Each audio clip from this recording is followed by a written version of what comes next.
33% women reservation भी आया, सबसे बड़ा इधर राम मंदिर की प्राण प्रतिष्ठा भी 22 जनवरी को हुई। तो ये सब तो पिछले आपकी उपलब्धियों के बारे में हो गया। अब के मैनिफेस्टो में सबसे बड़ी चीज़ें आप क्या लेकर आएंगे? वैसे इस बार के मैनिफेस्टो का जहाँ तक प्रश्न है, जब वो रिलीज़ होगा उस समय मैं समझता हूँ साथ सारे देश को जानकारी हो जाएगी। अभी अंडर कंसिडरेशन है, अब सारी चीज़ें लगभग पूरी होने की हद तक पहुँच गई हैं और हमारा मैं समझता हूँ कि आज के 7-8 दिन के बाद ही हम लोग अपना मैनिफेस्टो रिलीज़ करेंगे।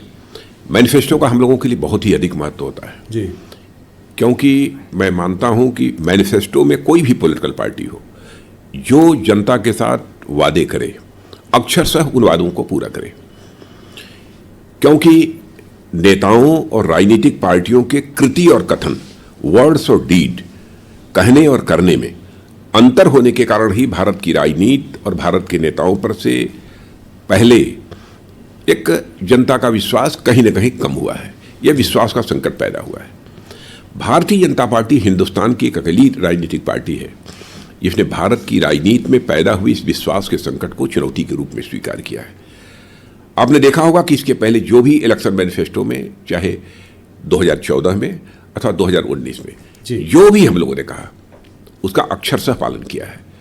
और इस बार भी मैं देश को आश्वस्त करना चाहता हूं आपके माध्यम से राहुल जी, इस बार भी मैनिफेस्टो में हम जो कहेंगे अक्षरशः हम उसका पालन करेंगे। तो इस बार चर्चा में मैं शुरुआत करता हूं, पहले इस बार चर्चा में बहुत रहा है वन नेशन वन पोल। तो क्या ये मैनिफेस्टो में होगा? क्या 2029 में हमारा देश जो है वन नेशन वन पोल की ओर बढ़ रहा है? आपका पर्सनल मत भी मैं जानना चाहता हूं। मेरा व्यक्तिगत मत यदि जानना चाहते हैं तो मेरा व्यक्तिगत मत यह है कि यह होना चाहिए, वन नेशन वन पोल होना चाहिए। स्वाभाविक है इससे खर्च भी कम होगा जी, समय की बचत होगी स्वाभाविक रूप से। और मैं समझता हूं कि इस प्रकार के विचार पहले भी बहुत सारे स्कॉलर्स के द्वारा जो है समय समय पर व्यक्त किए गए हैं। सवाल यह दिशा में एक प्रयास है जी। टाइमलाइन क्या है? 2029 में हो पाएगा? हम लोग सुन रहे थे कि शायद जो है जो चुनाव जो है 2027-28 के बाद होंगे वो उनको एक्सटेंशन मिल जाएगा, उसके पहले वाले जो हैं वो दोबारा होंगे, पर फिर से दोबारा 2029 में सब साथ होगा। समय के बारे में तो मैं नहीं कहना चाहूँगा, लेकिन व्यक्तिगत यदि मेरी इच्छा यदि आप पूछें तो मैं चाहूँगा कि जल्द से जल्द जब भी हमारी तैयारी पूरी हो जाती है हमें वन नेशन वन इलेक्शन का यह सिलसिला प्रारंभ करना चाहिए। और जहाँ तक आपने मैनिफेस्टो की बात पूछी तो इलेक्शन मैनिफेस्टो में क्या आएगा क्या नहीं आएगा इसके बारे में इस समय नहीं बतला पाऊंगा, क्योंकि एक सामान्यतः यह परंपरा रही है कि इलेक्शन मैनिफेस्टो जब तैयार हो रहा होता है तो उसमें क्या क्या मुद्दे हैं इसको हम पब्लिक नहीं करते हैं। जब उसकी वो रिलीज होता है मैनिफेस्टो उस समय देश को जानकारी होती है इसकी। यूनिफॉर्म सिविल कोड के बारे में तो आप बहुत पहले से कह रहे हैं, आप लोगों ने इस बार उत्तराखंड में उसको लागू भी किया है। तो क्या कहते अगले थर्ड टर्म में अगर मोदी जी का थर्ड टर्म आता है तो क्या यूनिफॉर्म सिविल कोड को नेशनल रोल आउट करेंगे? नेशनली आप लोग रोल आउट करेंगे? अब क्या करेंगे, इलेक्शन मैनिफेस्टो आने दीजिए, मैंने पहले ही कहा जी। मैं कोई नहीं, मैं आपसे मैनिफेस्टो से हटकर आपका हमारा कमिटमेंट है, हम चाहते हैं कि यूनिफॉर्म सिविल कोड लागू होना चाहिए, पहले से हमारी मान्यता यही है। तो इसका मतलब जैसे कि ऑपोजिशन वाले कहते हैं, लेकिन बहुत सारे जो है विरोध पक्ष के लोग अनावश्यक इसको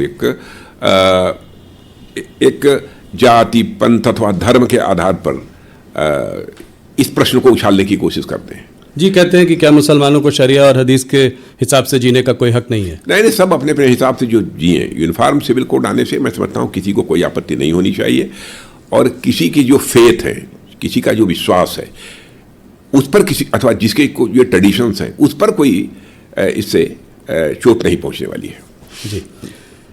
CAA पहली बार आप जब होम मिनिस्टर थे तब आया था, पारित भी हो गया था, उसके बाद फिर वापस जो है दोबारा आप लोग लाए, और इस बार जब CAA की बात कर रहे हैं, जब रूल्स नोटिफाई हुए हैं तो पहली बार बहुत इसका देश वेश में काफ़ी खिलाफ लोग इसके प्रदर्शन भी हुए थे।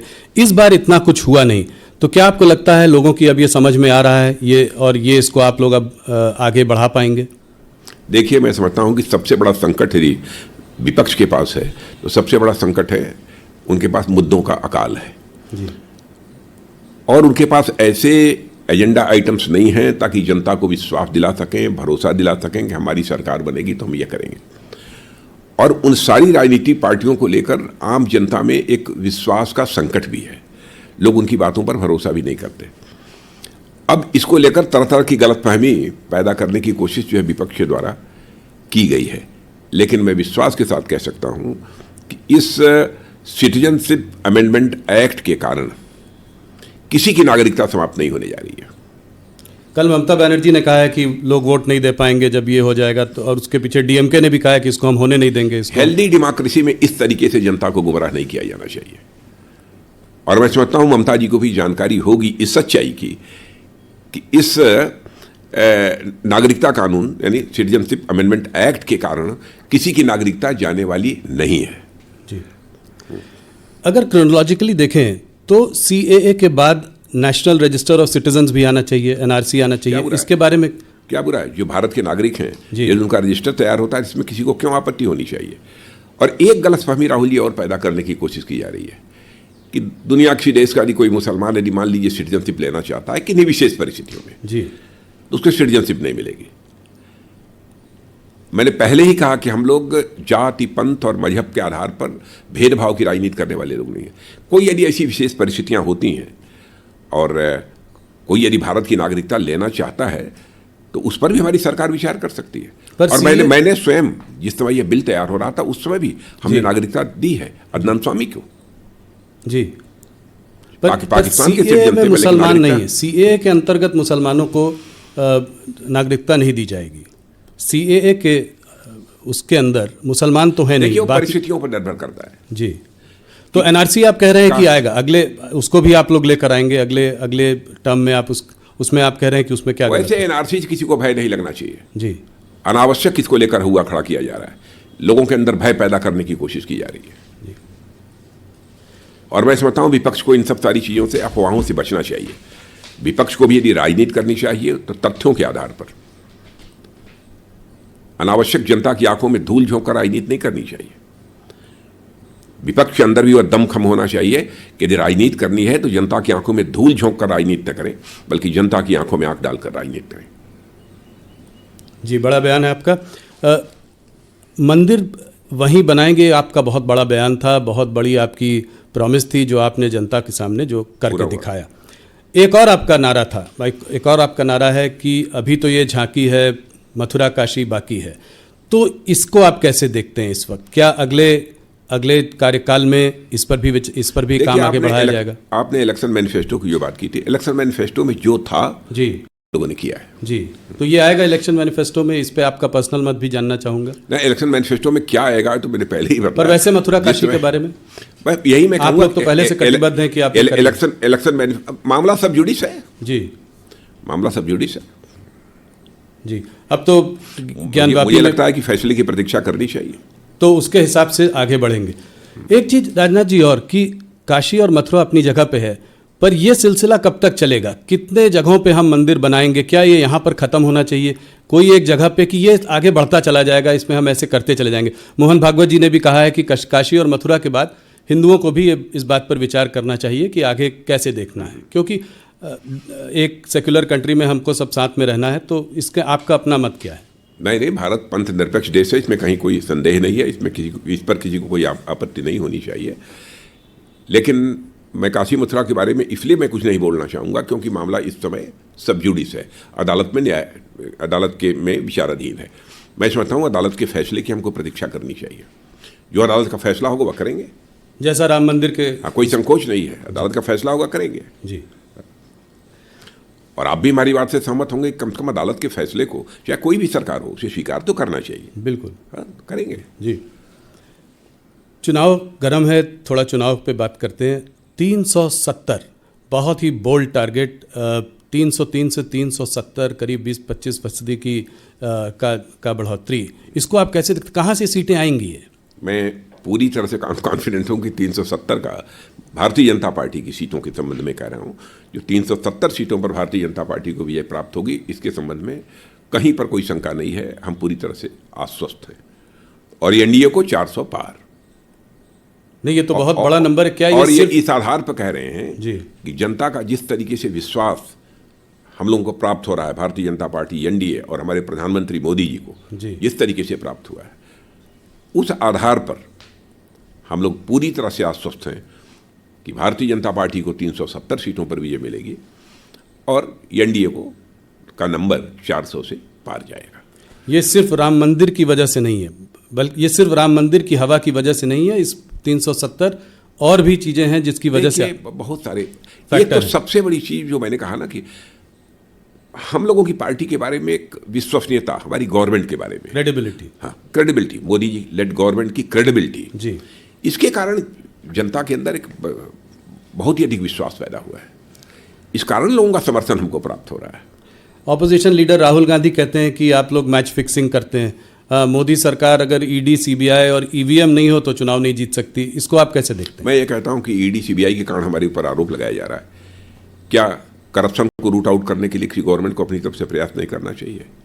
दूसरी चीज, कोर्ट में वह जाते हैं, अदालत में जाते हैं और कहते हैं कि हमारे साथ नाइंसाफी हुई है, हमारे साथ गलत हो रहा है, लेकिन कोर्ट के द्वारा उनको रिलीफ नहीं मिल रही है। आप स्वयं फैसला करिए कि कौन गलत है कौन सही है। राजा जी, मैं इसी सवाल को आगे लेकर जाता हूँ। ईडी और सीबीआई पर विशेष इंटेलिजेंस एजेंसीज का जो इस्तेमाल हो रहा है, ऑपोजिशन कह रही है, वो सिर्फ ऑपोजिशन लीडर्स को हैरेस करने के लिए हो रहा है। वो कहते हैं कि ज़्यादातर इसमें ऑपोजिशन लीडर्स को ही हैरेस किया जाता है, यहाँ तक कि 2 मुख्यमंत्रियों को भी आपने जेल के सलाखों के पीछे भेज दिया। अपोजिशन का यह आरोप पूरी तरह से तथ्यों से परे है, पूरी तरह से निराधार है। एजेंसी अपना काम कर रही हैं। करप्शन को हम रूट आउट करना चाहते हैं, न रूट आउट हो तो कम से कम मिनिमाइज तो हम करना चाहते हैं, हमारा यही एफर्ट है। और उसके लिए एजेंसी यदि अपना काम कर रही हैं और लगता है विपक्ष को एजेंसी गलत काम कर रही हैं, गलत तरीके से लोगों को फंसाया जा रहा है, तो उसको लेकर वह कोर्ट भी जा रहे हैं। तो कोर्ट से उनको जो रिलीफ मिलनी चाहिए वह क्यों नहीं रिलीफ मिल रही है? क्या आप ये कह देंगे कि कोर्ट के ऊपर हम लोगों ने अपना प्रभाव जमा रखा है? इस तरीके से बेबुनियाद निराधार आरोप लगाने की कोशिश नहीं करनी चाहिए। अपने गिरेबान में झांक कर विपक्ष देखे क्यों ऐसा हो रहा है। लोग कह रहे हैं कि वैसे तो अपोजिशन साथ में एकजुट होकर सामने नहीं आ पा रहा था, इस मुद्दे को लेकर सब आपस में साथ में आ गए। अभी एक बड़ी भारी रैली भी की। क्या रैली हुई? तो ये भारत जोड़ो जो है, ये अपोजिशन जोड़ो या आपने करवा दिया है? नहीं, वो भी तो नहीं जुड़ रहे हैं। अभी भी आपको लगता है कि नहीं जुड़ पा रहे हैं? इसका चुनाव पर क्या असर पड़ेगा? आपको लगता है कि ये पार्टियां, हम लोग भी चाहते हैं स्वस्थ लोकतांत्रिक व्यवस्था में एक सकारात्मक सोच का एक प्रभावी प्रतिपक्ष होना चाहिए, लेकिन यह प्रतिपक्ष अपनी भूमिका निभा ही नहीं पा रहा है। जो प्रभावी भूमिका इनकी होनी चाहिए उसे नहीं कर पा रहे हैं। इसके लिए वे जिम्मेदार हैं। इसके लिए रिस्पॉन्सिबिलिटी हमारे ऊपर नहीं फिक्स की जानी चाहिए। ये मुख्यमंत्रियों की अरेस्ट को लेकर, केजरीवाल जी की अरेस्ट को लेकर यूनाइटेड नेशंस ने भी कहा है कि देश में चुनाव फ्री और फेयर होने चाहिए। हमारे देश में चुनाव फ्री और फेयर, इस पर आपकी क्या? नहीं, यूनाइटेड नेशन कौन होता है हमारे बारे में कहने वाला फ्री एंड फेयर होने चाहिए? क्या इसके पहले फ्री एंड फेयर इलेक्शंस नहीं हुए थे? 2019 में नहीं हुए थे? 2014 में नहीं हुए थे? मैं तो कहता हूं उसके पहले भी फ्री एंड फेयर इलेक्शन हुए थे। ये कहां से बात आ गई? अच्छा, मान लिया कि एजेंसी ने गलत गिरफ्तार किया, चीफ मिनिस्टर को, डिप्टी चीफ मिनिस्टर, किसी को गिरफ्तार किया, तो कोर्ट के द्वारा राहत क्यों नहीं मिल पा रही है? कोर्ट के द्वारा उनकी क्यों नहीं जमानत होती है? कोर्ट के द्वारा क्यों नहीं रिहा कर दिए जाते हैं? जी, काफ़ी सारे नेता जो हैं काफ़ी समय से जेल के पीछे हैं, मगर संजय सिंह को अभी जो है, मैं राहुल जी 6 महीने के बाद, राहुल जी आप ये बतलाइए जी हम लोगों को क्या करना चाहिए जेल में? क्या करें इसके लिए? हमारी सरकार को क्या करना चाहिए? जो भी उनके ऊपर आरोप लगे हैं, हम कहने के सारे आरोप बेबुनियाद हैं, निराधार हैं। हम एजेंसीज के ऊपर प्रेशर बिल्डअप करें? क्या करना चाहिए हमको? वो कह रहे हैं कि टाइमिंग कुछ इलेक्शन के पहले ज़्यादा जो है कार्यवाही हो रही है ऑपोजिशन लीडर्स के। इतनी जल्दी क्या थी? थोड़े दिन इलेक्शन तक रुक सकते थे। आपको भी जानकारी होगी, दिल्ली के मामले में लगभग वर्षों पहले से इसकी जांच चल रही है जी, और उसके परिणाम स्वरूप यह सब सारी चीज़ें हो रही हैं। और फिर से मैं अपनी बात को दोहराना चाहता हूं, यदि एजेंसी ने गलत किया है, सरकार का कोई लेना देना नहीं, एजेंसी ने भी गलत किया है, तो लोगों को कोर्ट से रिलीफ मिलनी चाहिए जी। यदि गलत आरोप चस्पा किए होंगे एजेंसी ने, तो उन्हें राहत मिलनी चाहिए, लेकिन राहत भी नहीं मिल रही है अदालत। ज़्यादातर नेताओं को नहीं मिली है। संजय सिंह को राहत मिली है 6 महीने के बाद, ईडी ने अपना केस विड्रॉ कर लिया। क्या लगता है आपको इससे कुछ ऑपोजिशन को बूस्ट मिलेगा? सब एकजुट होकर फिर हल्ला करेंगे? हमारे पास इतना समय नहीं है कि हम इन सब चीज़ों का आकलन करेंगे, कितना उनको इसको बूस्ट मिलेगा, कितनी ताकत मिलेगी। इस समय एक सकारात्मक सोच के आधार पर हम अपने एनडीए को पूरी तरह से मजबूत बना रहे हैं और उसके आधार पर हम अपने लक्ष्य को हासिल करना चाहते हैं। राजनाथ जी, एक सवाल इसी से जुड़ा हुआ और ऑपोजिशन का मानना ये है, कहना ये है कि जो लीडर्स जो है पहले कांग्रेस में थे या कोई और पार्टी में थे, जब वो दल बदल कर बीजेपी में आ गए, ऐसे लीडर्स के खिलाफ जो है केसेस ड्रॉप कर दिए। इनफैक्ट अभी एक न्यूज़पेपर ने एक बड़ी रिपोर्ट भी छापी थी, उन्होंने कहा 25 लोगों ने जिन्होंने बीजेपी को ज्वाइन किया, उसमें से 23 लोगों के या तो केस को ठंडे बस्ते में डाल दिया है और या 2 लोगों के तो खिलाफ केस को ड्रॉप भी कर दिया। आप जानते हैं मैं किन लीडर्स की बात कर रहा हूं। कोई इंक्वायरी चलती रहती है तो उसमें बहुत सारे ऐसे भी मामले होते हैं जिनमें कि उसमें जिसको क्या करने क्लोजर रिपोर्ट जी वो लगाने की आवश्यकता कभी पड़ती है, एजेंसीज को ही पड़ती है, ये जो उनके पास पूरे प्रमाण भी उपलब्ध नहीं हो पाते हैं, तो कुछ केसों में किया होगा। पर आप ये कह रहे हैं कि जो बड़े लीडर्स जो आपके साथ आए हैं, अगर जरूरत पड़ेगी तो उनके अगेंस्ट केस खुले रहेंगे, ये चलते रहेंगे? एजेंसीज को जो अपना काम करना है एजेंसीज करती रहेंगी। वो इंडिपेंडेंट, बिल्कुल इंडिपेंडेंट है, उनके ऊपर हम लोगों का कोई दबाव नहीं है। सरकार का कोई दबाव नहीं? कोई दबाव नहीं, और ना हम दबाव डालेंगे। जी। अब राहुल गांधी और ऑपोजिशन वाइट वॉशिंग की बात करते रहते हैं कि ये सब जब जैसे ही दल बदल के बीजेपी के पास वापस जाते हैं तो केस ड्रॉप हो जाते हैं। देखिए, राहुल गांधी को सच्चाई को भी समझना चाहिए। उनकी भी सरकारें पहले रही हैं इस आज़ाद भारत में। शायद ही ऐसी कोई सरकार रही हो जिस सरकार के ऊपर, कांग्रेस की सरकार के ऊपर भ्रष्टाचार के आरोप न लगे हों, कांग्रेस अथवा यूपीए जी, जिसमें भ्रष्टाचार के आरोप न लगे हों। सरकारें तो ऐसी भी रही हैं जिसमें कि मंत्रियों पर लगे भ्रष्टाचार के आरोपों के कारण मंत्रियों को जेल की हवा खानी पड़ी है जी। लेकिन 10 वर्षों का समय गुजर गया हमारी सरकार को काम करते हुए मोदी जी के नेतृत्व में। यही विपक्ष एक भी आरोप हमारी सरकार के ऊपर नहीं लगा पाया जी। तो उनकी सरकारों में हमारी सरकारों में सबसे बड़ा अंतर यह है। राजनाथ जी, एक दूसरा गर्म मुद्दा इस चुनावों के पहले वो है इलेक्टोरल बॉन्ड्स का मुद्दा, जिसको कि सुप्रीम कोर्ट ने अनकॉन्स्टिट्यूशनल बताया। तो आपका मैं पर्सनल मत जानना चाहता हूं कि आप लोगों ने जब ये इंट्रोड्यूस किया था तो क्या सोचकर किया था? इससे क्या ब्लैक मनी जो है वापस सर्कुलेशन में ज़्यादा आएगा? और आने वाले समय पर आप लोगों की सरकार की जब थर्ड टर्म आएगा तो क्या प्रतिक्रिया रहेगी? कुछ इस पर आप एक्शन लेंगे? राहुल जी, यदि कोई किसी पार्टी को चुनाव यदि देता है, इसकी जानकारी भी हो जाती है तो क्या आपत्ति है? यह बुरी बात है? नहीं, जब आप लोग लाए थे तो ये था कि डोनर का नाम बाहर नहीं आएगा। आज डोनर के नाम बाहर आ गए। डोनर के नाम बाहर आ गए जी।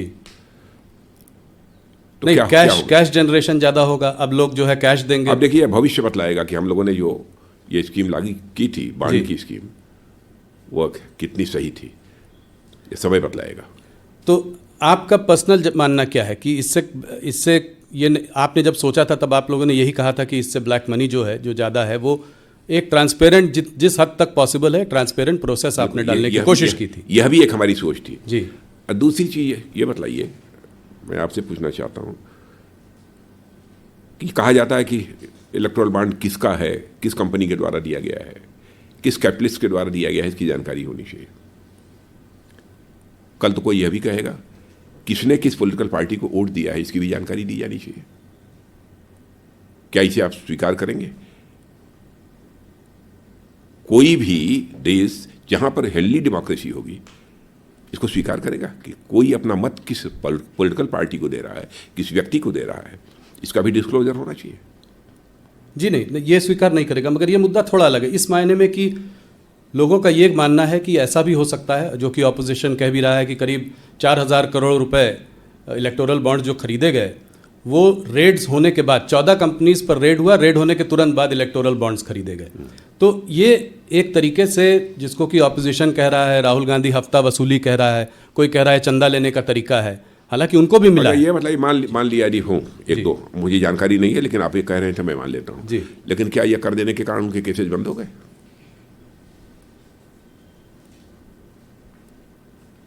इस सवाल का भी जवाब देना चाहिए विपक्ष को। तो आप कह रहे हैं कि वो केसेस चलते रहेंगे, उसका कनेक्शन नहीं है? हाँ, बहुत सारे ऐसे मामले होते जिनके ऊपर चार्जेज रहते हैं जी, तरह तरह के चार्जेस रहते हैं, बहुत सारी कंपनीज हैं, लेकिन चुनाव के दौरान वो डोनेट करती हैं। तो जो डोनेट पहले भी किया है जी, जो डोनेट कर रहे हैं अगर उनके अगेंस्ट केसेस हैं तो ऐसा नहीं है कि वो ड्रॉप होंगे। ना, ना, कोई सवाल ही नहीं। हाँ, वो चलते एजेंसी अपना जो काम है अपना काम करती रहेंगे। पर कनेक्शन है इस पर कि कनेक्शन है कि रेड्स होती हैं उसके बाद चंदा आता है, उसके बाद इलेक्टोरल बॉन्ड आते हैं जिसको ऑपरेशन चंदा बोलते हैं। इस दृष्टि से उसे नहीं देखा जाना चाहिए, इसका उससे कोई कनेक्शन नहीं है जी। इससे हटकर दूसरे मुद्दों पे आते हैं। भारतीय जनता पार्टी हरदम कहती है, आप लोग कहते हैं कि आप पार्टी विद अ डिफरेंस हैं, आप अलग हैं। जैसा आपने भी कहा, आपकी कृति और कथन में जो है जो आप कहते हैं वो आप करते हैं, क्रेडिबिलिटी। इसके बावजूद देखा यह जा रहा है कि आपने तमाम नेताओं को दूसरी पार्टी से अपनी पार्टी में शामिल किया है, उनको अट्रैक्ट किया है। कुछ लोगों के ट्रैक रिकॉर्ड भी शायद इतने अच्छे न रहे हों, कुछ परिवारवादी पार्टी भी हैं कुछ स्टेट्स में जिनको आप उसके हरदम खिलाफ रहे हैं। इसको आप कैसे देखते हैं? ये एक्सोडस जो कांग्रेस से बीजेपी में हो रहा है या अन्य पार्टियों से जो लोग शामिल हो रहे हैं बीजेपी में, इसको आप कैसे देखते हैं? क्या इसमें आपके कार्यकर्ता में भी रोष है? हमारे कार्यकर्ताओं में कोई रोष नहीं है। इसे तो हम सब स्वीकार करेंगे कि हमारी पार्टी की विश्वसनीयता, हमारी पार्टी की साख ये बड़ी है जी। और स्वाभाविक रूप से दूसरे राजनीतिक पार्टियों के लोग भी हमारी भारतीय जनता पार्टी की सदस्यता स्वीकार करने के लिए उत्सुक हैं। तो इसे तो सचमुच सकारात्मक नजरिए से देखा जाना चाहिए। जी, जो पार्टी जीत रही है, जो पार्टी पावर में है, उसको तो हर आदमी ज्वाइन करना चाहता है, मगर आप लोग एक फिल्टर लगाते हैं कि इसको लेंगे, इसको नहीं लेंगे। ऐसा नहीं है। लंबे समय तक हम लोग विपक्ष में काम करते रहे और कांग्रेस लंबे समय तक सत्ता में थी इस देश में जी, लेकिन हम लोगों ने तो नहीं कांग्रेस ज्वाइन किया। इन राजनीतिक पार्टियों को भी इंट्रोस्पेक्ट करना चाहिए जो इस प्रकार के आरोप लगा रही हैं कि ऐसा क्यों हो रहा है। उनको अपना आत्मनिरीक्षण करना चाहिए। केवल आरोप के लिए आरोप नहीं लगाए जाने चाहिए जी, आरोपों के पीछे भी तथ्य होने चाहिए। जी राजा जी, एक और मुद्दा जो कि पिछले 4-5 सालों में रहा है और वो है एक फार्मर एजिटेशन का मुद्दा। पहले आप फार्मर के लिए एक नया कानून लेकर आए, फिर आपने उस कानून को विड्रॉ किया। अभी हाल फिलहाल फिर प्रदर्शन हो रहे हैं, फार्मर एजिटेशन हो रहा है। तो ये बीजेपी जो है फार्मर्स को, किसानों को, और आप तो खैर किसान परिवार से आते हैं, तो अपना जो ये कम्युनिकेशन कुछ गैप हो रहा है कि आप अपनी बात जो है उनके सामने ठीक से रख नहीं पा रहे हैं, वो समझ नहीं। जो फार्मर से संबंधित बिल था जो विड्रॉ करना पड़ा जी, मैंने हम लोगों को भी लगा कि शायद हम उनके हित के लिए ले आए थे जी, ये किसानों के हित में था, लेकिन शायद जिस तरीके से उन्हें कम्युनिकेट किया जाना चाहिए था, जिस तरीके से ये बात उन तक पहुंच जानी चाहिए थी, शायद नहीं पहुंच पाई। जी, क्योंकि बहुत लोगों का मानना है कि बोल्ड रिफॉर्म था। हाँ, बहुत लोगों का मानना है बोल्ड रिफॉर्म था, फार्मर्स के लिए बहुत अच्छा था, मगर उसके बावजूद उसको हटाना पड़ा। और तो वही ना, समझा नहीं पाए। शायद उसके लिए और समय चाहिए था ताकि हम किसानों को समझा पाते, उनके साथ और डायलॉग की जरूरत थी। शायद वो खुद भी समझ जाते। हो सकता है भविष्य में वही किसान ये मांग करें कि जो बिल वापस लिए गए थे उन बिलों को प्रभावी किया जाना चाहिए। तो आप लोग उनसे इस बारे में बात करने की, उनको समझाने की कोशिश जारी रखेंगे? देखिए, हम लोगों की बात तो बराबर किसानों से होती रहती है। अभी पंजाब के कुछ किसानों ने जो आंदोलन किया था, आपने देखा होगा 3-3 मंत्री हमारे बराबर उनसे संवाद करने के लिए पंजाब में जा रहे थे, बराबर गए जी, और 4-4, 6-6 घंटे तक बातचीत की जी। हम इस देश के किसानों के साथ अपना संवाद नहीं तोड़ना चाहेंगे। तो आपके लिए क्या मैसेज है? किसानों का हित हमारे लिए सर्वोपरि है जी। आपसे सुनना चाहूँगा कि आप क्या कहना चाहते हैं देश के किसानों को? देश के किसानों को मैं यही कहना चाहता हूँ कि देश के किसानों की आमदनी बढ़े जी, उनको उनकी फसल की उचित कीमत मिले जी, यह हमारी सरकार की सोच है। फार्मर इनकम को डबल करने की जो बात करते थे वो वैसे ही चालू है। बिल्कुल, फार्मर्स इनकम को जो डबल करने का जो हम लोगों का संकल्प है वह काफ़ी हद तक पूरा हुआ है, आगे और पूरा होगा। राजनाथ जी, आप देखते होंगे प्रधानमंत्री किसान सम्मान निधि के अंतर्गत जी जी किसानों को असिस्ट करने के लिए, ताकि अपनी फसल यदि वह कुछ उगाना चाहते हैं अथवा कोई नई फसल डालते हैं तो उसमें बहुत सारी फर्टिलाइजर की ज़रूरत होती है, पानी की ज़रूरत होती है, कीटनाशक दवाओं की ज़रूरत होती है। कहीं ऐसा ना हो कि पैसे के अभाव में ये सब सारे काम वो न कर सकें जी, ये दवाएं, खाद, यह सब न खरीद सके। इसलिए प्रधानमंत्री किसान सम्मान निधि के अंतर्गत 6,000 रुपया प्रतिवर्ष किसानों को हमारे प्रधानमंत्री जी मुहैया भी कराते हैं जी। 370 का बोल्ड टारगेट है आपके सामने। इस बार आप लोगों को बड़ी उम्मीद है कि साउथ इंडिया से जो है वहाँ से आपके पास काफ़ी सीटें आएंगी। तो पिछली बार लगभग 130 सीटों में आपके पास कुछ 29 सीटें थी, उसमें से 25 कर्नाटका से आई थी, 4 तेलंगाना से। इस बार आप इसको कैसे बदलते देख रहे हैं? कहाँ से और सीटें आएंगी? नहीं, कर्नाटक का तो मान लीजिए 28 के 28 सीटों पर भारतीय जनता 28 से पार्टी है। 28। अभी कुछ ही महीनों पहले आप बुरी तरीके से चुनाव हारे हैं वहाँ पे विधानसभा में। मैं कह रहा हूँ विधानसभा के चुनाव, लोकसभा के चुनाव की बात छोड़िए, जी, बहुत सारे ऐसे राज्य हैं जहाँ पर कि विधानसभा के चुनाव में कांग्रेस को कामयाबी हासिल हुई थी, लेकिन भारतीय जनता पार्टी ने पिछले चुनाव में वहाँ पर लोकसभा के चुनाव में स्वीप किया। कर्नाटका में आप 28 से 28 तो दे रहे हैं, मगर अंदर इंट्रा पार्टी आपकी काफ़ी लड़ाई झगड़ा मन मुटाव चल रहा है। उसके बावजूद आप कह रहे हैं कि सारी सीटें आप लेकर आएंगे। वहीं पर कोई लड़ाई झगड़े नहीं है, और इस बार तो जेडीएस के साथ समझौता भी है। हमारी ताकत पहले से भी कर्नाटक में बढ़ी है। तो 28 में 28। 28 तमिलनाडु केरला, यहाँ पे अकाउंट खुलेगा आपका? अकाउंट ही नहीं खुलेगा, बल्कि अच्छे खासी संख्या में हम सीटों पर विजय भी प्राप्त करेंगे। कहाँ? तमिलनाडु में? तमिलनाडु में करेंगे इस बार। और रिजल्ट आने के बाद फिर राहुल जी मिलेंगे हम लोग। नहीं, जरूर मिलेंगे। पर कितनी सीटें देते हैं आप यहाँ पे तमिलनाडु में, खास करके कितनी सीटें? नंबर ऑफ सीट्स के बारे में तो मैं नहीं कहूँगा जी, लेकिन ठीक ठाक मिलेगी। जहाँ बिल्कुल हमको शून्य मिलती थी पहले, इस बार तमिलनाडु में हमको विजय प्राप्त होगी। क्योंकि एग्जैक्टली ये बताना कि इतने सीटों पर हमको विजय प्राप्त होगी। केरला में भी अकाउंट खुलेगा? हाँ, बिल्कुल खुलेगा। इस बार कोई ऐसी स्टेट नहीं होगी जी जहाँ पर कि हमारा अकाउंट न खुले, और अकाउंट खुलने की बात तो दूर, हम अच्छी खासी सीटों पर विजय भी प्राप्त कर सकते हैं। तो 130 में से बड़ी पिक्चर, अगर बिग पिक्चर देखें तो 130 में से आपको कितने सीटों की बढ़ोतरी दिख रही है साउथ से? देखिए, नंबर ऑफ सीट्स के बारे में तो मैं नहीं कहूँगा। अच्छी खासी सीटों पर विजय प्राप्त होगी, ताकि हम अपना टारगेट, हमारा जो 370 का है जी, उस 370 के टारगेट को हम अचीव कर सकें, और एनडीए के 400 पार का जो हमारा टारगेट है, हम उस टारगेट को अचीव कर सकें। चलिए नॉर्थ की ओर चलते हैं। पर जिससे पहले कि मैं स्टेट्स पर आऊँ, आप खुद लखनऊ से लड़ रहे हैं, जिससे पहले कि मैं स्टेट्स पर आऊँ उससे पहले एक मुद्दा और वो है अभी इधर हाल में मुख्तार अंसारी की मौत का मुद्दा। उनकी फैमिली कह रही है कि उनको जो है पॉइजन किया गया, उनको जहर देकर मार दिया गया। इस पर आपका क्या मत है? आप क्या कहना चाहेंगे? इस संबंध में मैं समझता हूँ मजिस्ट्रियल इंक्वायरी बैठी थी, उसकी रिपोर्ट आ जाएगी, स्थिति साफ हो जाएगी। पर आप क्या मानते हैं कि ऐसा हो सकता? कदापि ये किसी भी सूरत में संभव नहीं हो सकता। पूरी तरह से बेबुनियाद निराधार आरोप है। हम लोगों ने एक चीज़ और देखी, इसके पहले अतीक अहमद और उसका भाई अशरफ माफिया डॉन्स थे ये लोग। इनको जो है सरेआम कैमरा के सामने कुछ 3 लोगों ने आकर मार दिया।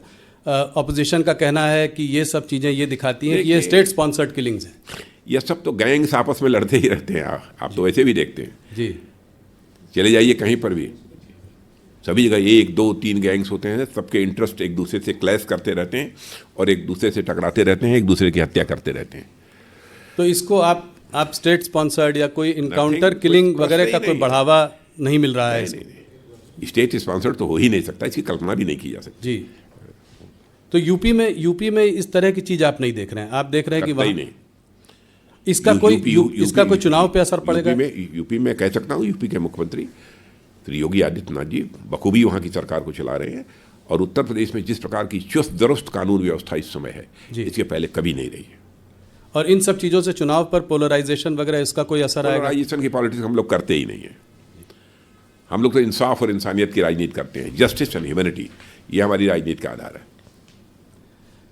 उत्तर प्रदेश की क्योंकि बात हो रही है तो वहाँ पे आपका जानना चाहूँगा, क्या आप 2014 का रिकॉर्ड तोड़ेंगे? 71 बीजेपी, 73 एनडीए। नहीं, इस बार 80 आउट ऑफ 80। 80 out of 80? और क्या? इसका मतलब अमेठी, रायबरेली, अमेठी में तो पहले ही हारे, रायबरेली, कन्नौज, आजमगढ़, मैनपुरी सब जगह जीतेंगे। अब देखिए, रायबरेली से कौन चुनाव लड़ता था अभी तक?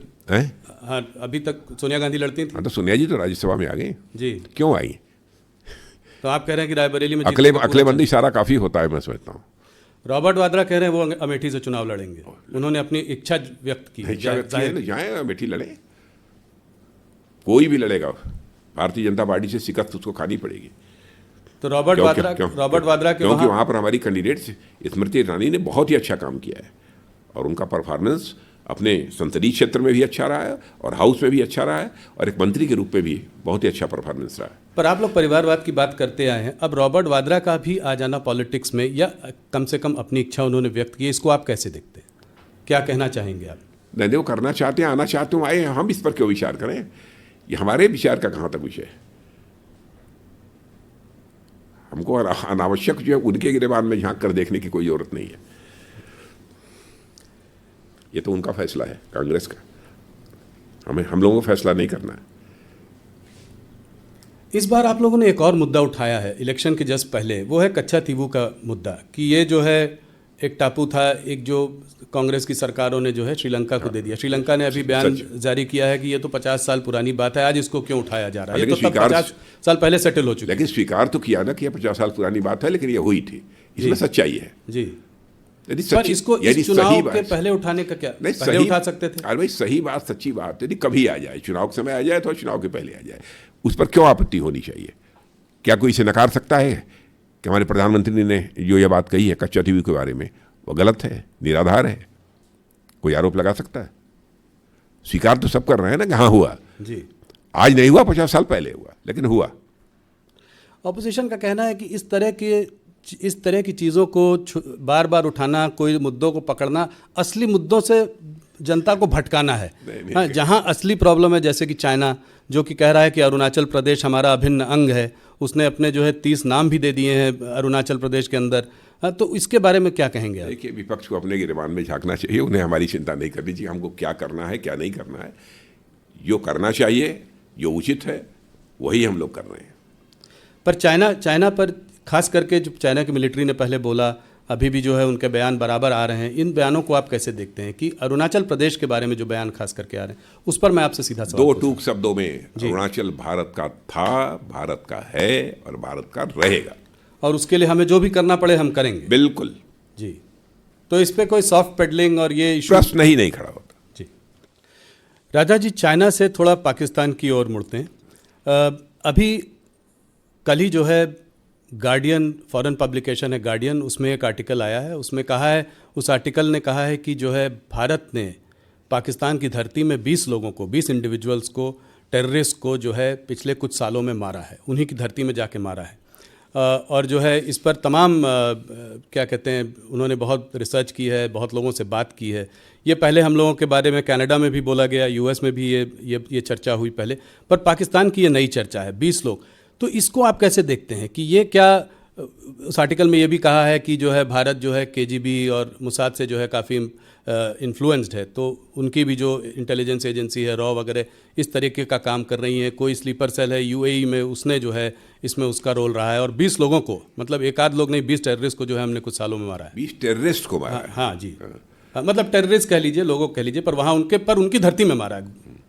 कोई भी टेररिस्ट हमारे पड़ोसी देश से यदि भारत को डिस्टर्ब करने की कोशिश करेगा जी, यहाँ पर यदि आतंकवादी हरकतें करेगा तो उसका मुंह तोड़ जवाब देंगे। यदि वो भग कर पाकिस्तान में जाएगा तो पाकिस्तान में घुस कर मारेंगे। तो ये बात आप मतलब कह रहे हैं, जो प्रधानमंत्री भी कह रहे हैं कि अब वो भारत नहीं रहा जो कि बगल में खड़े होकर तमाशा देखता रहेगा, घर में घुस कर मारेगा। बिल्कुल, प्रधानमंत्री जी ने जो कहा है बिल्कुल सच कहा है, और यह ताकत है भारत की, और पाकिस्तान भी इसे समझने लगा है। वैसे भारत बराबर अपने पड़ोसी देशों के साथ अच्छे रिश्ते बनाकर रखना चाहता है, चाहे कोई भी हमारा पड़ोसी देश है। और आज देखा होगा आपने, पास्ट हिस्ट्री उठाकर देखिए कि आज तक न तो हमने दुनिया के किसी देश पर कभी आक्रमण किया है, अथवा आक्रमण की कोई पहल की हो, कभी नहीं किया, और न तो दुनिया के किसी देश की 1 इंच जमीन पर हम लोगों ने कभी कब्जा करने की कोशिश की है। यह भारत का चरित्र रहा है जी। लेकिन भारत को बार बार कोई आंख दिखाएगा, भारत में आकर आतंकवादी गतिविधियों को बढ़ावा कर देने की कोशिश करेगा, तो उसकी खैर नहीं है। नहीं, बहुत बहुत बड़ा स्टेटमेंट है। पाकिस्तान ऑक्यूपाइड कश्मीर पीओके के बारे में भी आपने अक्सर बातें की है, इसका कोई टाइम फ्रेम है? इसको हम लोग कैसे, वहाँ के हिंदू मुसलमान आप लोग कहते हैं कि भारत के ही लोग हैं, तो इसका टाइम फ्रेम क्या है? उसको हम कैसे इस मामले को रिजॉल्व करेंगे? वैसे पाक अधिकृत कश्मीर का जहाँ तक प्रश्न है, वो पहले भी भारत का था, आज ही है और कल भी रहेगा। ठीक है, इस समय कुछ हैं परिस्थितियाँ ऐसी, लेकिन आप आश्वस्त रहिए, पीओके के लोग ही ये मांग करेंगे और ये भारत के साथ जाना चाहते हैं। ये प्रायोरिटी रहेगी थर्ड टर्म में सरकार की थर्ड टर्म में ये प्रायोरिटी रहेगी। मैंने कहा ना, पाक अधिकृत कश्मीर की जनता ही ये मांग करेगी कि हमको मर्ज किया जाए जी भारत के साथ। हम भारत से बिल्कुल अलग नहीं रह सकते। और आपने देखा होगा 1-2 प्रदर्शन वहां पर हुए थे जी, और भारत के कश्मीर के साथ वो लोग मिलना चाहते हैं। देख रहे हैं कि तेजी के साथ धारा 370 समाप्त होने के बाद कश्मीर में स्थिति सामान्य हुई है और विकास की गति भी तेज हुई है। कश्मीर, क्योंकि आपने अभी बात कही, तो क्या वहाँ पे आफ्सा हटाएंगे आप? आफ्सा को हटाएंगे आप? अब लगभग वो समय आ गया है हाँ, कि हटाया जा सकता है, लेकिन अब तो गृह मंत्रालय को इस संबंध में फैसला करना पड़ेगा सारी रिपोर्ट आ जाने के बाद। अमित शाह जी ने अभी कहा है कि जो है उसको हटाने की एक वो हो सकती है। वही मैंने कहा ना, परिस्थितियाँ ऐसी बन गई हैं कि आफ्सा हटाया जा सकता है, लेकिन इस संबंध में जो भी निर्णय करना होगा वो गृह मंत्रालय करेगा। थोड़ी सी बात आपके मंत्रालय की भी कर लें। चुनाव का माहौल है तो इस तरह की बातें रह जाती हैं। डिफेंस एक्सपोर्ट्स 20,000 करोड़ से ज़्यादा, ये कैसे हासिल कर पाए आप? आगे का क्या प्लान है? बस दृढ़ इच्छा शक्ति, स्ट्रांग विल पावर, और हमारे प्रधानमंत्री का विजन और उनकी दृढ़ इच्छा शक्ति। उन्होंने कहा हर मामले में भारत आत्मनिर्भर बनना चाहिए। यदि हर मामले में भारत को आत्मनिर्भर बनना है तो उसे रक्षा के मामलों में भी भारत को आत्मनिर्भर बनना चाहिए। एक उनका यह संकल्प था और उसी संकल्प के आधार पर हम लोगों ने अपने कदम आगे बढ़ाए और आज 20,000 करोड़ से अधिक का, लगभग 21,000 करोड़ रुपए का हमारा एक्सपोर्ट का टारगेट ये पहुंच गया। और आप देखिएगा आगामी कुछ ही महीनों के अंतर्गत ये और अधिक आगे बढ़ने वाला है। 2014 में जब हम लोग आए थे उस समय रक्षा उपकरणों का जो एक्सपोर्ट होता था वो बामुश्किल 900 करोड़ या कुछ ऐसे ही था, आसपास था 900 करोड़। अब आप समझिए इतने ही समय में हम लोग 900 करोड़ से बढ़कर एक्सपोर्ट को 21,000 करोड़ रुपए तक ले गए। और हम लोग की बराबर कोशिश यही रहती है कि अब रक्षा उपकरण भी, चाहे टैंक हो, तोप हो, गोले हो, मिसाइल हो, एमिनिशंस हो, अब भारत में बनने चाहिए और भारतीयों के हाथों से बनने चाहिए। यहाँ तक कि इंजन भी, फाइटर प्लेन के इंजन भी, उसके लिए भी समझौता हम लोगों ने कर लिया है। इस चीज़ में हम लोग कुछ पीछे रह गए, कुछ काम धीमी गति से चल रहा है डीआरडीओ में। यही जैसे चाइना की जो नेवी है, सबमरीन हो, वॉरशिप हो, बहुत बड़ी उनकी जो है वो है। हमारे पास सिर्फ 16 ऑपरेशनल सबमरीन्स हैं। कुछ डीआरडीओ इस चीज़ में आने वाले समय में गति बढ़ेगी इसकी। तो अपना काम कर ही रहा है। 5th जनरेशन फाइटर एयरक्राफ्ट वगैरह पे बिल्कुल यह सब सारा काम चल रहा है, तेजी के साथ काम चल रहा है। तो इसमें आपको लगता है आने वाले अगले कार्यकाल पे इस पे काम और तेजी से होगा? तेजी से हो ही रहा है। उस समय अगले कार्यकाल में उसके परिणाम दिखने लगेंगे लोगों को। जी राजा जी, आप आज से नहीं, बहुत पहले से, जब से आप राजनीति में हैं, आपके संबंध हर पार्टी से अच्छे रहे हैं। आपने एक हरदम एक द्वार खोल के रखा है जिससे कि बातचीत होती रहे, लोगों से मिलना जुलना चलता रहे, चाहे राजनीतिक परिस्थितियां कैसी भी हों। क्या आपको आज लगता है कि वो उस तरह की परिस्थितियां आज नहीं रहीं, कि आज बहुत एक ऐसा माहौल बन गया है जिसमें लोग कुछ भी बोल जाते हैं? लोग जैसे मोदी को गोली मारो, कोई बोलता है मोदी का लाठी मारो, सर फोड़ो, इस तरह की बातें। कंगना रनौत जी के खिलाफ कुछ बोल दिया, हेमा मालिनी जी के खिलाफ कुछ बोल दिया। तो ये क्या आप देखते हैं कि ये स्तर गिरता जा रहा है? इसको आप कैसे देखते हैं? नहीं, इस प्रकार के आरोप लगाने से लोगों को बचना चाहिए। इस प्रकार के शब्दों के प्रयोग से भी बचना चाहिए। स्वस्थ लोकतांत्रिक व्यवस्था में इसकी अपेक्षा नहीं की जाती है। और प्रधानमंत्री के बारे में तो बहुत ही नाप तोल कर बोलना चाहिए, क्योंकि मैं मानता हूं कि प्रधानमंत्री केवल व्यक्ति ही नहीं है, प्रधानमंत्री एक संस्था होता है। और आपने देखा होगा किसी भी प्रधानमंत्री के बारे में यदि कुछ बात हमने कही होगी तो बड़े नपे तुले शब्दों में कही होगी। जी। लेकिन जिस तरीके से, जिस प्रकार के शब्दों का ये लोग प्रयोग कर रहे हैं, ये स्वस्थ लोकतांत्रिक व्यवस्था में इसकी कहीं कोई गुंजाइश नहीं है। राजनाथ जी, इस चुनाव में 3 और राज्य हैं जिनका एक अहम रोल होगा आपके इस नंबर को अचीव करने में, 370 जो आप कह रहे हैं, और वो हैं बिहार, महाराष्ट्र और बंगाल। तो एक एक करके बिहार पर आपकी समझ और आपकी पकड़ बहुत अच्छी है। पूरा आप सब में पूरा बोल दे रहे हैं, ऐसे कैसे मैं मान लूं? मान लीजिए ना पार्टी बाई पार्टी, उसके बाद तो मिलेंगे हम लोग, 4 जून को तो मिलेंगे ना। जी। नहीं, पर इस बार बिहार में हर पार्टी के संग आपने जो है अलायंस कर लिया है। हर पार्टी, पहले तो कहा जाता था कि नीतीश जी पलटू राम कहते थे, अब तो ये कहते हैं कि बीजेपी भी पलट के बार उन्हीं के पास जाती है। नहीं, जाती नहीं है, उन्होंने देख लिया उनको ना, जिसका उन्होंने फैसला किया कि बस बीजेपी के साथ ही रहना चाहिए, इसी में देश का हित है, इसलिए नीतीश जी ने फैसला किया। अब देखिए, नीतीश जी के बारे में जो कहना वो लोग कह देंगे, लेकिन इतनी बात सच है, उनके लंबे राजनीतिक जीवन में कभी भी कोई एक भी भ्रष्टाचार का आरोप उनके ऊपर नहीं लग पाया। ये बहुत बड़ी बात है। अरे वो हमारे साथ हैं तो ये तो सचमुच हम लोगों के लिए हर्ष का विषय है। पर 2014 के पहले से कभी मोदी जी के बारे में कुछ बोलते हैं, कभी पार्टी के बारे में कुछ और बोलते हैं, बदलते रहते हैं। फिर तो इस बार बदलने का सवाल नहीं। चलिए, तेजस्वी जी ने कहा है कि मोदी की गारंटी तो ठीक है, इस बात की गारंटी दे सकते हैं कि चाचा फिर पलटी नहीं मारेंगे। नहीं, उन्होंने तो खुद ही कहा है, नीतीश कुमार जी ने। जी हाँ। तो आपको उम्मीद होना है था, हो गया। अब यहाँ मैं आ गया हूँ, यहीं रहूँगा। और आने वाले समय में विधानसभा का चुनाव भी मिलकर लड़ेंगे? बिल्कुल लड़ेंगे, मिलकर लड़ेंगे। अगर इससे हटकर थोड़ा महाराष्ट्र में आए, महाराष्ट्र में लोग कह रहे हैं कि एक अजीब खिचड़ी सी बन गई है। तीन पार्टियों का, 2 पार्टियों का विभाजन हुआ है, उसमें एक फैक्शन आपके साथ है।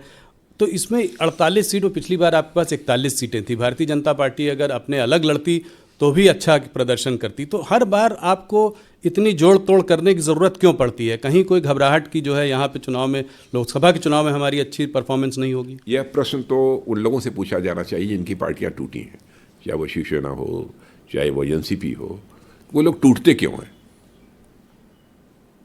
अब वो टूटेंगे और उनके लोग हमारे साथ, पार्टी एक्टिवली तोड़ने में काम नहीं सर, ये सब अपराध नहीं करते हम लोग। वो लोग टूटते क्यों हैं?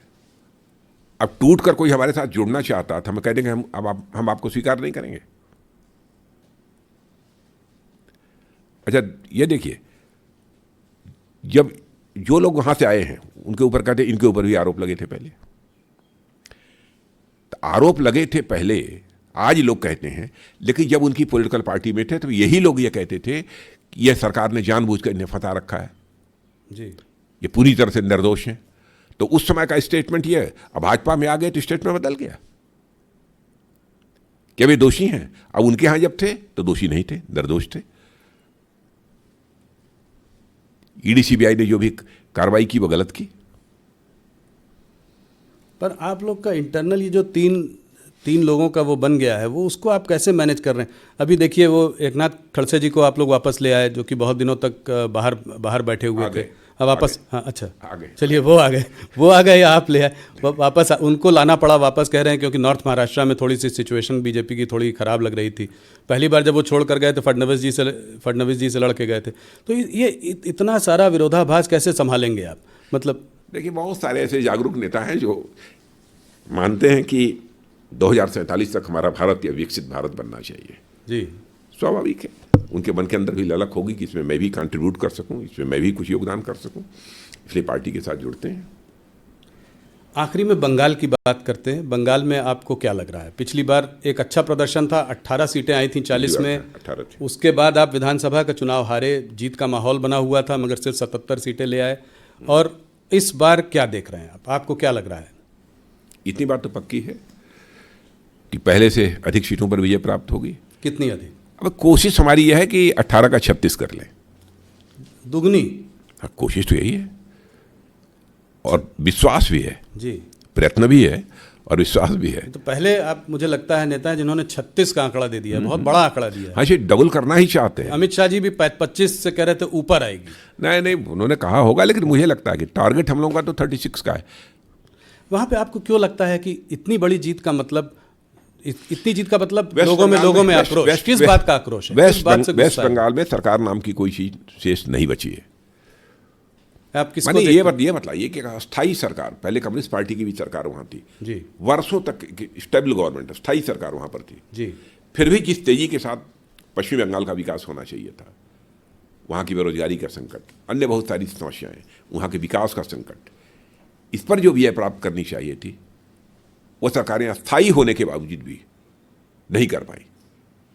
लोग इस सच्चाई को अब समझने लगे हैं कि सचमुच विकास यदि कोई राजनीतिक पार्टी कर सकती है तो भारतीय जनता पार्टी, कोई अलायंस यदि कर सकता है तो एनडीए कर सकता है। लोगों का यह विश्वास है और आज के प्रधानमंत्री मोदी जी ही कर सकते हैं, यह लोगों का विश्वास है। क्या संदेश खाली भी बड़ा फैक्टर है इसमें? संदेश खाली है बड़ा फैक्टर। लोग आहत हैं और मैं समझता हूं संदेश खाली जैसी जिस प्रकार की दुर्भाग्यपूर्ण घटना घटित हो रही थी और बिल्कुल चुप्पी साधे हुए वहां की राज्य सरकार बैठी थी, और आपने देखा होगा कोर्ट ने भी लताड़ा है जी राज्य सरकार को। जी राजा जी, आपने हमारे बहुत सारे सवालों का जवाब दिया। एक आध मैं पर्सनल सवाल आपसे पूछना चाहता हूँ। मैं अक्सर आपसे मिलता हूँ, आपसे बात भी होती है। आपको क्या लगता है कि डेस्टिनी का कितना बड़ा रोल होता है किसी की भी ज़िंदगी में, किसी की भी लाइफ में? क्या आप उस पर विश्वास करते हैं? आप तो फिज़िक्स के स्टूडेंट रहे हैं। मैं तो विश्वास करता हूँ। मैं फिजिक्स का स्टूडेंट भले ही रहा हूँ, लेकिन मैं विश्वास करता हूँ डेस्टिनी का भी एक महत्व होता है, लेकिन व्यक्ति को प्रयत्न करते रहना चाहिए। और कभी असफलता यदि मिल जाती है तो उसको लेकर बेचैन नहीं होना चाहिए, व्याकुल नहीं होना चाहिए, प्रयत्न बराबर करते रहना चाहिए। आपका राजनीतिक सफ़र बहुत लंबा, जिसमें आपने बहुत सारे आपके अचीवमेंट्स भी हैं। आने वाले 5 सालों में राजनाथ सिंह क्या करना चाहेंगे? तो ये मुझे नहीं मालूम है। पर आप कुछ अपने आप तो करना, आपकी अपनी पर्सनल इच्छा क्या है कि आप अपने को किस रोल में देखना चाहेंगे? मैंने हमारी कोई पर्सनल इच्छा नहीं है, बहुत किया है। पार्टी और हमारे प्रधानमंत्री जो भी भूमिका निर्धारित करेंगे वो करेंगे। राजनाथ जी, आपने हमसे बात करी, बहुत अच्छा लगा। आज आपकी तबीयत भी थोड़ी नासाज थी, आपसे मुलाकात हुई, उसके बावजूद आपने हमको इतना लंबे समय इंटरव्यू दिया और हमारे सारे प्रश्नों का जवाब दिया। आपका बहुत बहुत धन्यवाद और आपको इलेक्शंस के लिए बहुत शुभकामनाएं। बहुत बहुत धन्यवाद राहुल जी, बहुत बहुत धन्यवाद।